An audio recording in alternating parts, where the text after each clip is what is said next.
Wow, it doesn't come with much stuff, to be honest. This giant tube, Cork Sport logo. That's how it looks.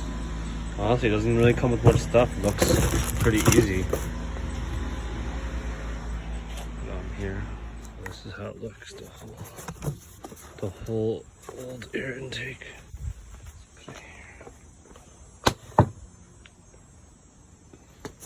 Let's put it here.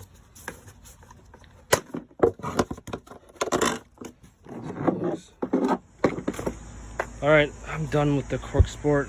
That's how it looks. It's probably just over an hour. Got it all done. All right, let's check it out.